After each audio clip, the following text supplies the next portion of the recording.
Welcome to today's technical inspiration of the day, where we use technical analysis to determine high probability setups. So for today, we'll be taking a look at dollar yen, and dollar yen has been going on an uptrend for a pretty long time since about 22nd September. Right, you can see that price has been going up, right, making higher highs and higher lows. Right, so you can say that dollar yen has been going on uptrend for a certain time, and you can see that price have reversed slightly off this area, right, and then proceed to trade sideways. So what we are looking for is whether price will go up, right, or downwards, right, or continue its movement sideways. Okay, so next, you want to identify if there are any patterns or any trend lines in which you can see, right? If price have maybe recently broke out of ascending trend line or maybe from a parallel channel, right? So I can see from here that there's a ascending trend line right here, okay? And price have broke out from it, right? So there's a probability when price have broken out from its ascending trend line that price may retest that trend line or plummet down, okay? The probability of it retesting is much higher, right? So I'll assume or I'll make a bias that the price is going to retest our ascending trend line again, right? So I'll name this my sell entry position, okay? So what I'm assuming again, right, is that price is going to retest our ascending trend line. So I'm going to put my sell entry and my ascending trend line position. Okay. Next, I need to determine my stop loss and my take profit level. Right, my take profit level most probably at a graphical overlap resistance. You can see that price have rected off it quite a few times right here, but once and twice. And this is a pretty safe take profit level. Why? Because the distance between our sell entry and our take profit level is not that it's not that far. That's why it means that that price, right, is actually there's a high probability that price might hit our take profit level right here, right? As a graphical overlap support level too, right? So I'll put this as my take profit level.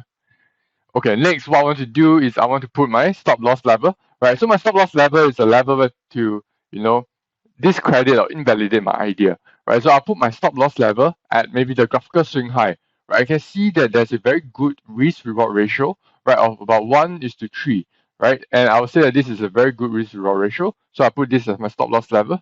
So the reason why I put this here, right, is because if price, right, were to go past our ascending trend line, right, and pass pass the retest, right? So it means that prices will continue on its bullish momentum and maybe it will continue trading like that, right, on against our ascending trend line or on our ascending trend line, right? So this is where the stop loss is placed, at a position where it invalidates our idea that price is going to fail its retest, right?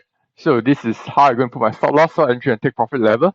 Next, I'm going to put my I'm going to use Fibonacci retracement and projection, right, to determine if my levels are strong or not, right? So I'm going to put a retracement here, right,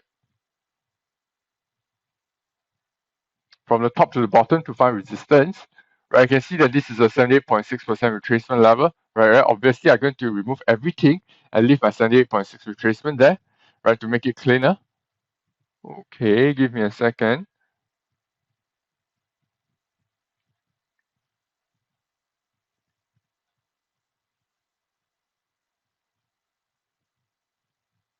Okay, and you can see that it's 100% projection too, Fibonacci projection. So obviously I can name this as my resistance level, right? And then I can check it back to a graphical level and you can see that, hey, there's a graphical overlap resistance at this area, around this area. So you can see that, hey, it's a pretty strong, right, level of resistance. Okay.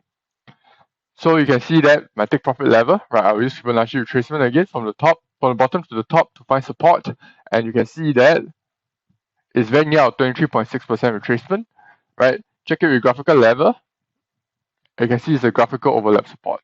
Okay, so with Fibonacci and retracement and projection, you can determine if your respective resistance and support areas is valid or not, or is it very strong or not.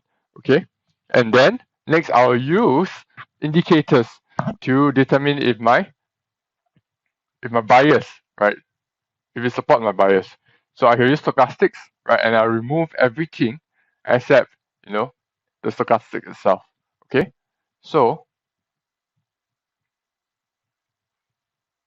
as you can see here, right, stochastic is at near our resistance level, or it's reaching our resistance level, right? So you can say that price might react of it, right? There's a high possibility that price will react of it. Okay, so this is this support our bearish bias. Okay, so all in all, right, to summarize, right, my sell entry price is placed at 114.310 at Fibonacci projection of 100% and retracement of 78.6%. Our stop loss is placed at a graphical swing high level of 114.669. Okay, and our take profit is level is placed at 113.245 at 23.6% retracement at a graphical overlap support. The reason why I think that price may react off our sell entry and dip further down to our take profit level is because of our stochastic indicator, which shows that it's near our resistance level. Okay, so to cap it off, right? To cap it off, right? I think the USD JPY might trade sideways for a while, and we'll go from a sell entry to a take profit price, right? With support from respective indicators. Okay, so with this, I'd like to come to my end of my Insta Forex short of the day, and I hope to catch you in the next one.